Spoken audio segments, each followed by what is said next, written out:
Sarah Martinez walked the same route to work every morning for 3 years. The 28-year-old teacher always carried an extra sandwich in her bag, not for herself but for the man who sat quietly on the corner of 5th and Main Street. His name was Thomas, though she had learned this only after weeks of gentle conversation. Thomas appeared to be in his 60s, with gray hair that had grown wild and clothes that had seen better days. His eyes held a kindness that made Sarah feel safe, even though many people crossed the street to avoid him. While others hurried past without a glance, Sarah made it her mission to stop and share not just food, but a few moments of human connection. Every Tuesday and Thursday, she brought him a turkey sandwich with extra vegetables.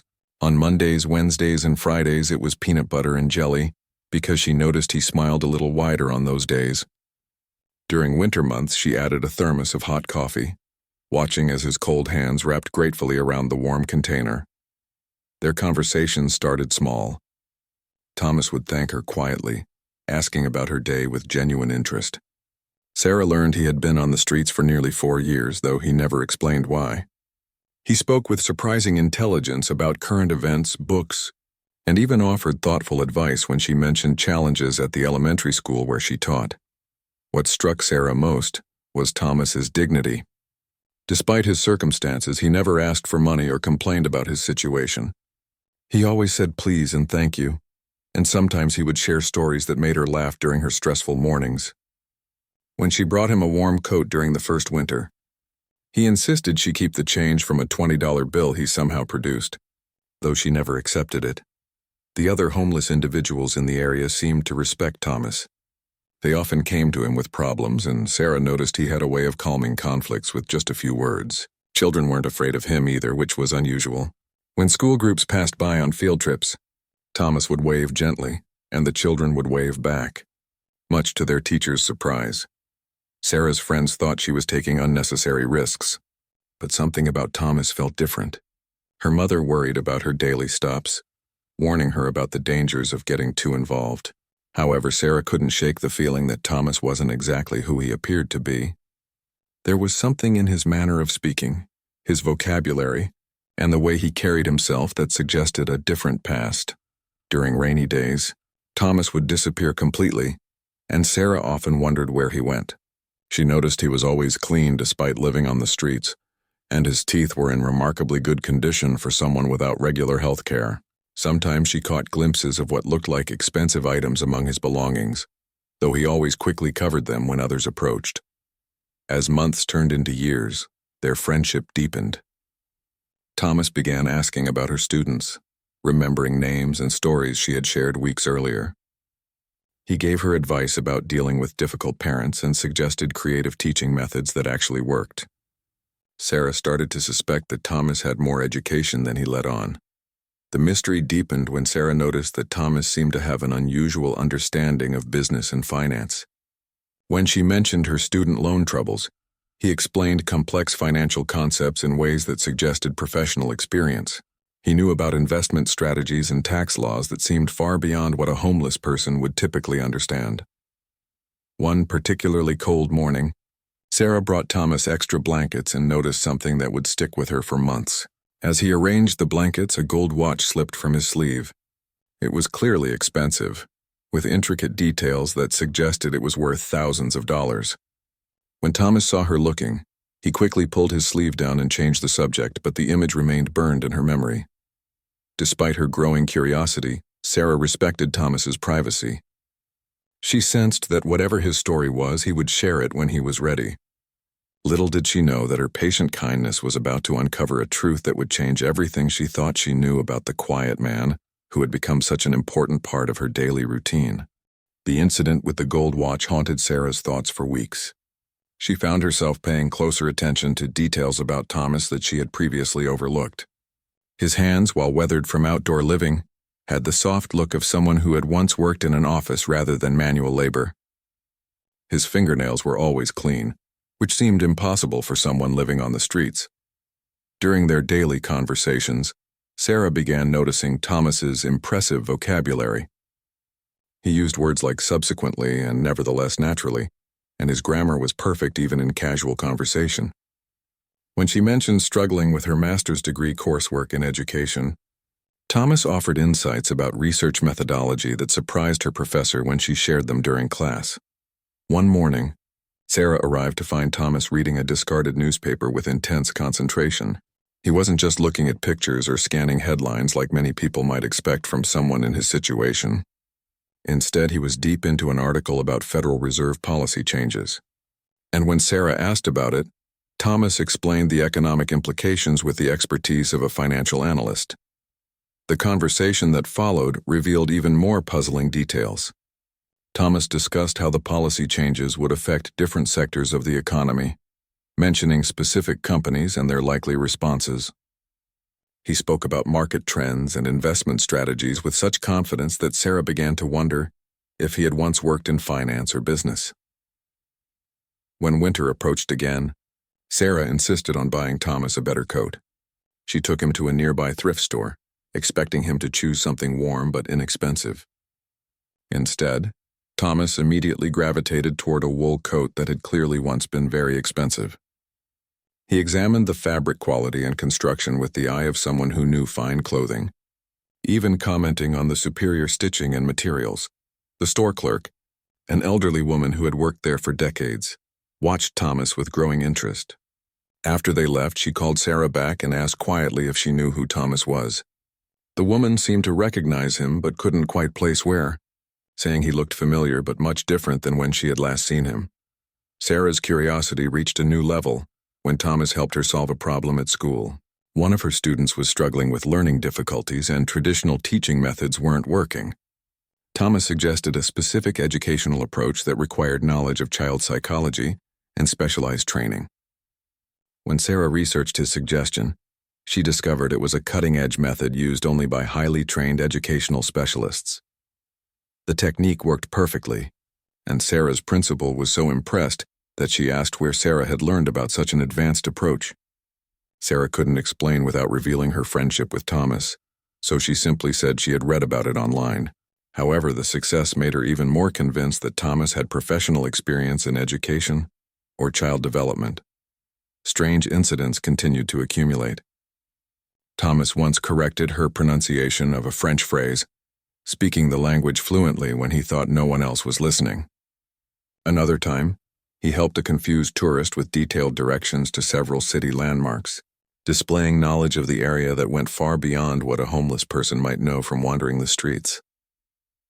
The most puzzling incident occurred during a heavy rainstorm. Sarah couldn't find Thomas at his usual spot and worried about where he might have taken shelter. 2 days later, when the weather cleared, he reappeared looking remarkably well-rested and clean. His clothes were fresher than usual, and he seemed to have had access to proper washing facilities and possibly even a shower.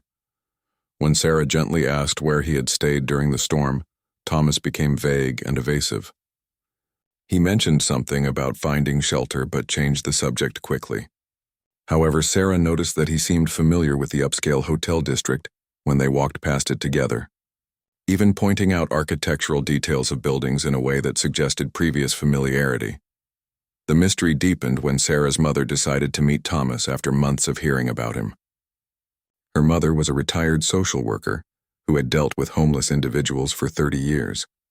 After spending an hour talking with Thomas, she pulled Sarah aside with a confused expression.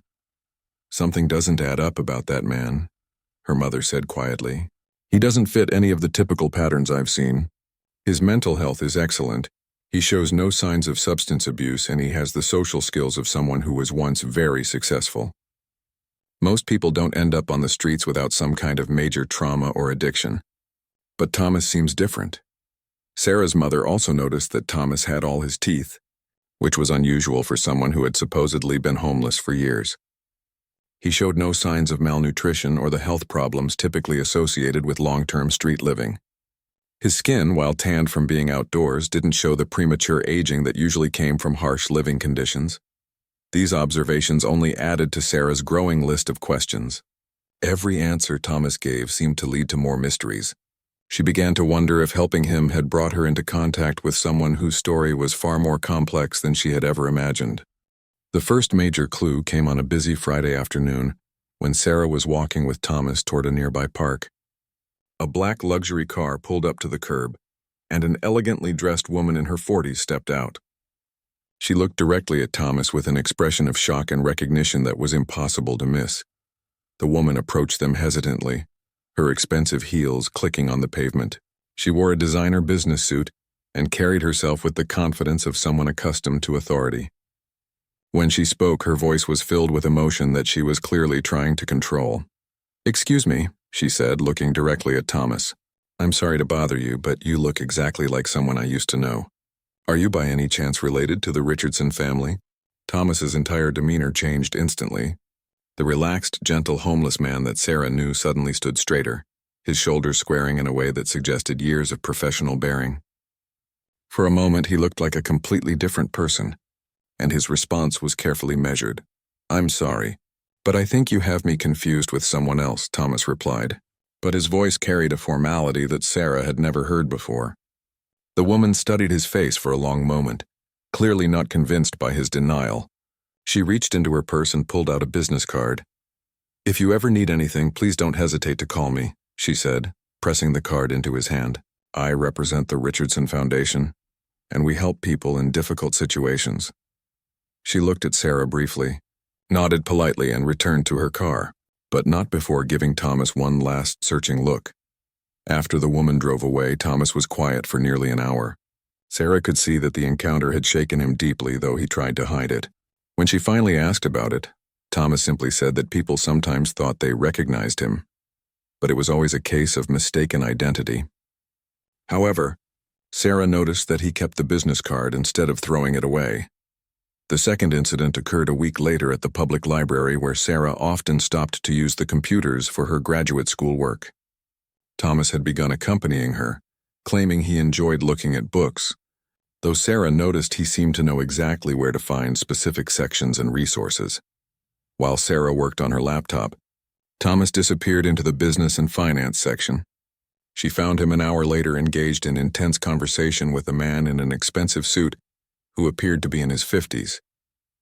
The two men were discussing complex financial matters, and the businessman was taking notes on everything Thomas said.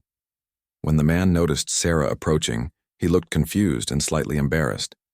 He quickly introduced himself as Marcus Chen, a financial advisor from a prominent investment firm downtown. Marcus explained that he had been struggling with a particularly complex portfolio problem when Thomas had offered some suggestions. "Your friend has a remarkable understanding of international markets," Marcus told Sarah quietly. "The strategies he's suggesting are sophisticated approaches that typically require years of high-level experience.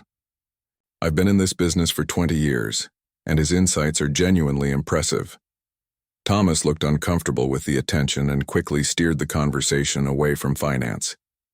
However, Marcus left his business card as well, saying that if Thomas ever wanted to discuss investment strategies again, he would be welcome to visit his office. Sarah noticed that this was the second business card Thomas had received from a professional in less than 2 weeks. The third encounter was the most revealing yet.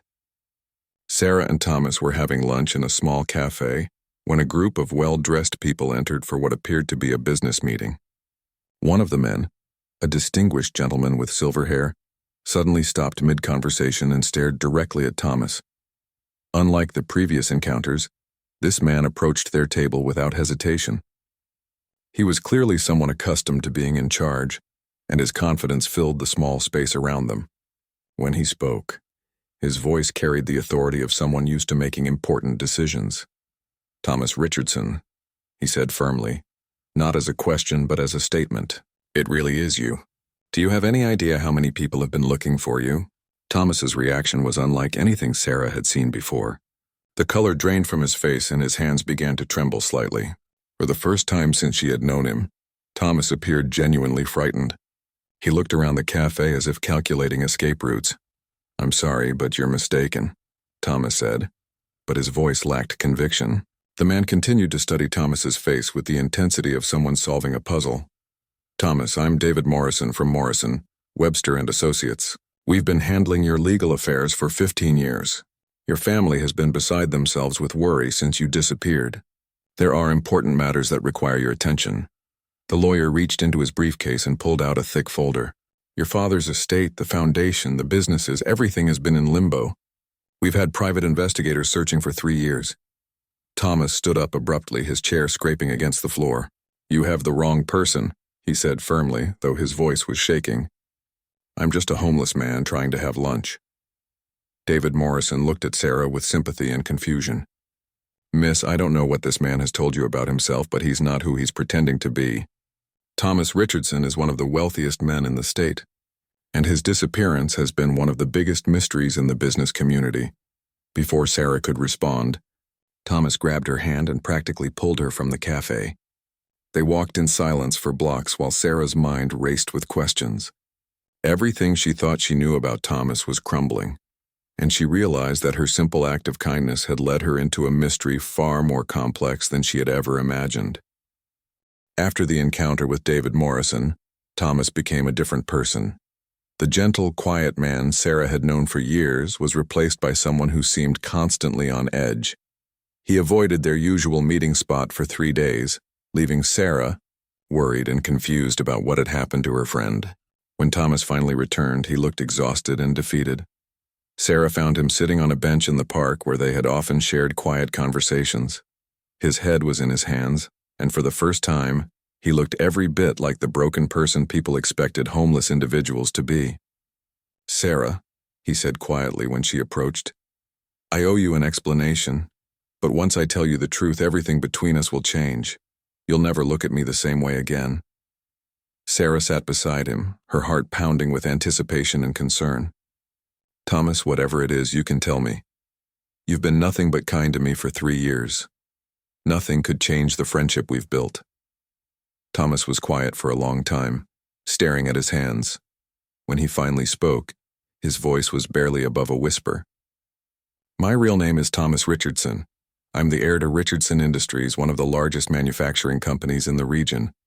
3 years ago, I was worth over $40 million. The words hit Sarah like a physical blow. She thought about all the sandwiches she had brought him, all the times she had worried about him being cold or hungry, all the money she had spent buying him clothes and supplies. The man she had been trying to help could have bought anything he wanted thousands of times over. I know what you're thinking, Thomas continued, and you have every right to be angry with me. I've been lying to you for years, accepting your charity when I could have afforded to buy you anything you've ever wanted.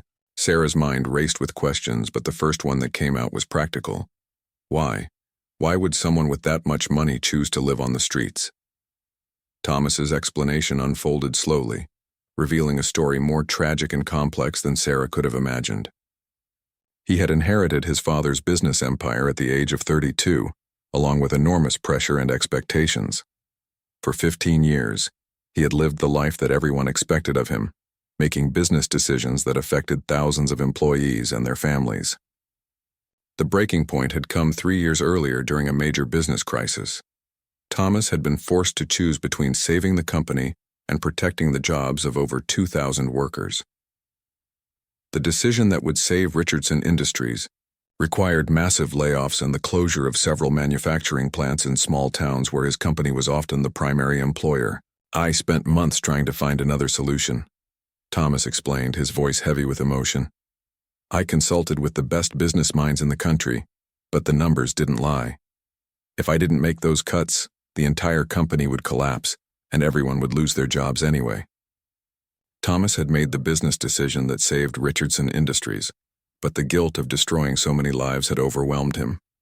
He had watched families lose their homes, seen children forced to change schools when their parents couldn't, find new work, and witnessed entire communities struggle to survive after his factories closed. I couldn't live with myself, Thomas said. I had saved the company and preserved my wealth, but I had destroyed the lives of good people who had trusted me. Every luxury I enjoyed felt like it was bought with their suffering.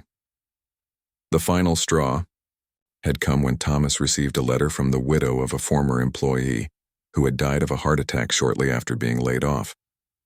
The woman didn't blame Thomas directly, but she mentioned that her husband had worked for Richardson Industries for 30 years and had never imagined he would spend his final months unemployed and struggling to pay for his heart medication. That night, Thomas had walked out of his mansion, leaving behind his credit cards, his identification, and his entire life. He had taken only the clothes on his back and a small amount of cash, determined to understand what life was like for the people his decisions had affected. "I thought it would be temporary," Thomas admitted. "I planned to spend a few weeks on the streets, maybe a month, just to understand what I had put those families through." But days turned into weeks, weeks into months, and somehow 3 years passed. Sarah listened in stunned silence as Thomas explained how he had learned to survive on the streets.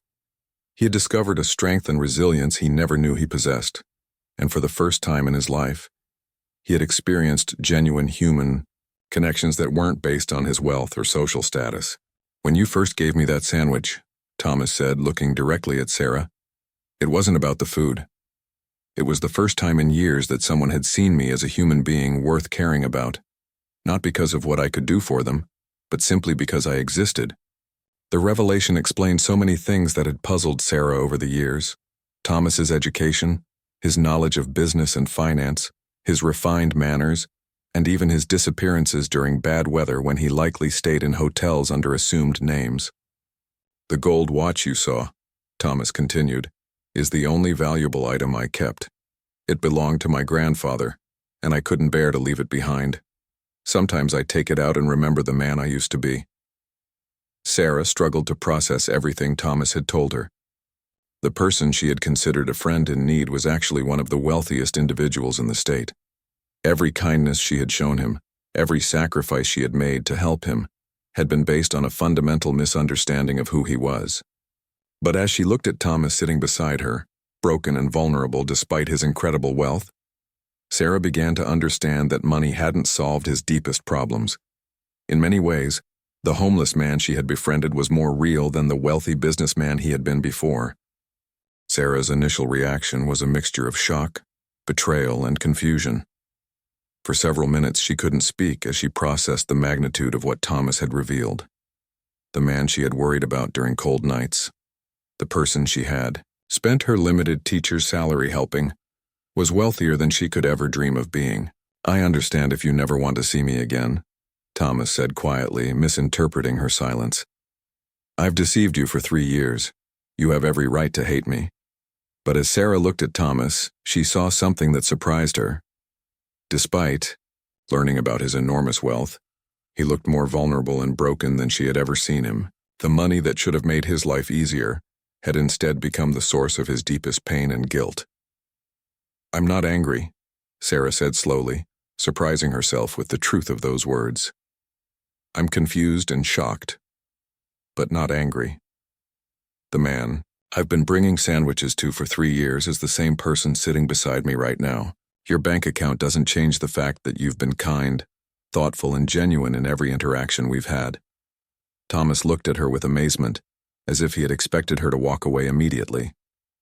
Sarah continued, "What I don't understand is why you're still living on the streets.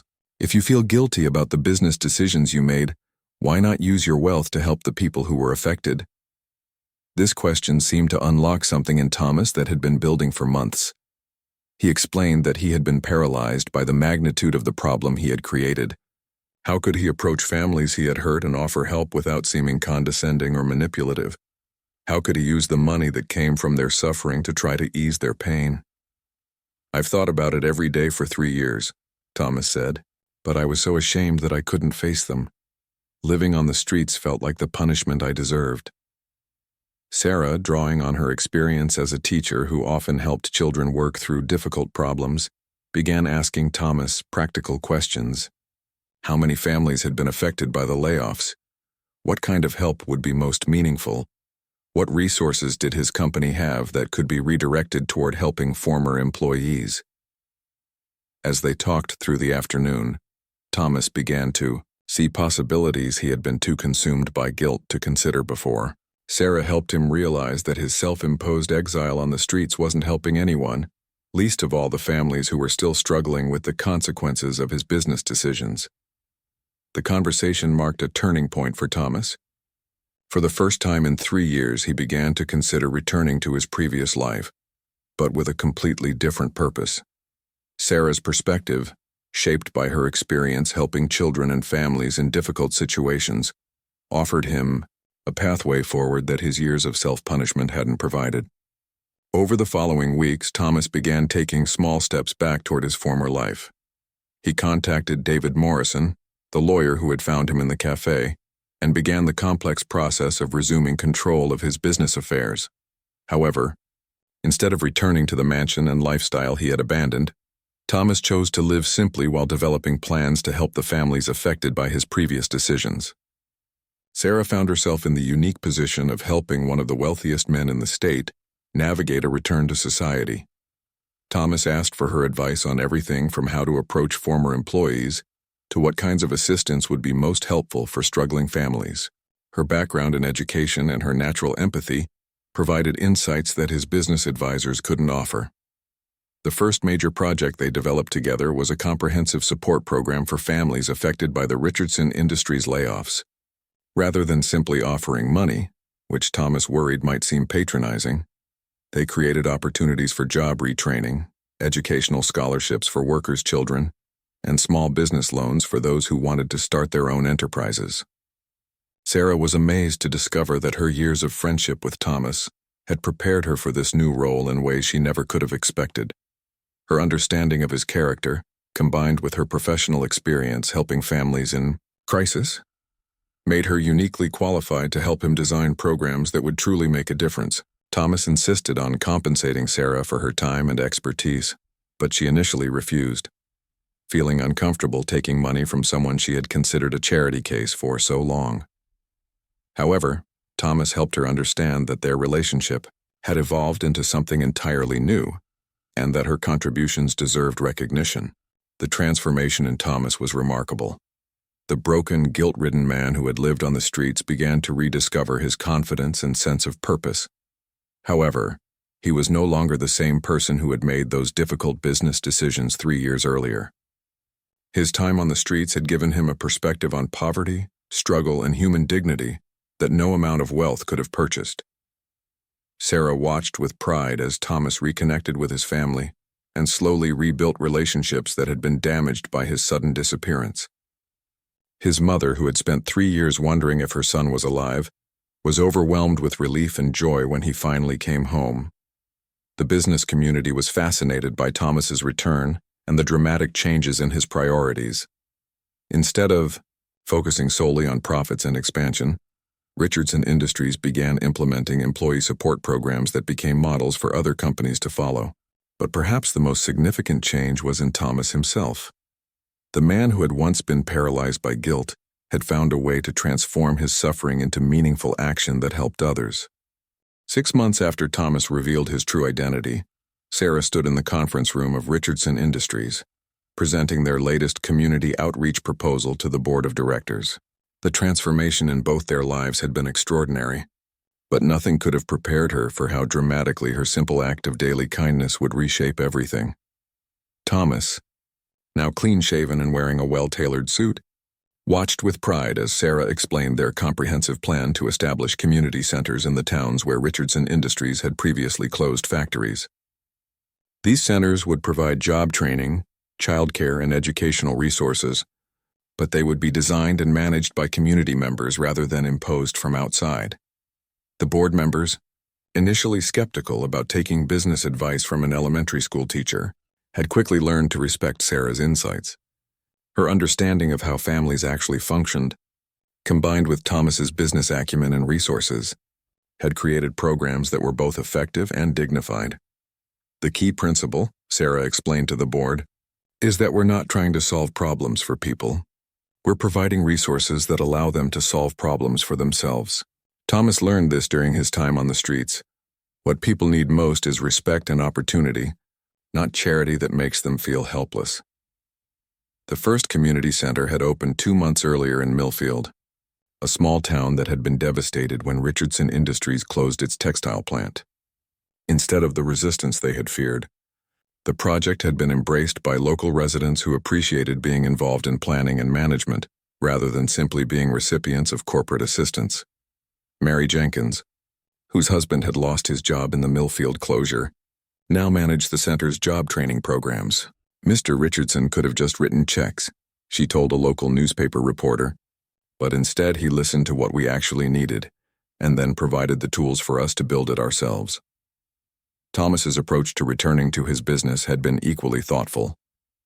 Rather than immediately resuming his previous role as CEO, he had spent months working alongside employees at every level of the company.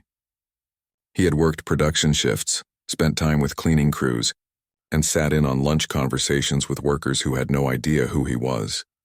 The experience had given him insights that dramatically improved working conditions throughout Richardson Industries. Employee satisfaction surveys showed remarkable improvements, and the company had become known as one of the best places to work in the region. Sarah's role had evolved far beyond what either of them had initially imagined. Thomas had offered her a position as Director of Community Relations, with a salary that was more than double what she had earned as a teacher. However, the money was secondary to the satisfaction she found in work that made a real difference in people's lives. "I never expected that bringing sandwiches to a homeless man would become my career," Sarah told her mother during one of their weekly dinners. "But I've learned more about education, community development, and human nature in the past 6 months than I did in 4 years of graduate school." The relationship between Sarah and Thomas had also evolved in unexpected ways. What had begun as charity from a teacher to a homeless man had developed into a partnership between equals working toward shared goals. They had discovered that their different backgrounds and perspectives made them a formidable team.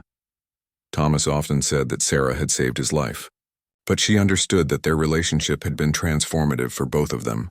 Her work with Richardson Industries had given her opportunities to impact entire communities, rather than just individual students. While Thomas had found a way to channel his guilt into meaningful action, the media had taken interest in their story, particularly when business magazines learned that a homeless man who had been fed by a teacher was actually one of the region's wealthiest entrepreneurs. However, both Sarah and Thomas preferred to focus attention on their programs rather than their personal story. "The point isn't what happened to us," Thomas explained during a rare interview. "The point is what can happen when people see each other as human beings worthy of respect, regardless of their circumstances. Sarah taught me that lesson, and now we're trying to build it into everything we do." The 3-year anniversary of their first meeting approached with plans for a community celebration in the park where they had often talked.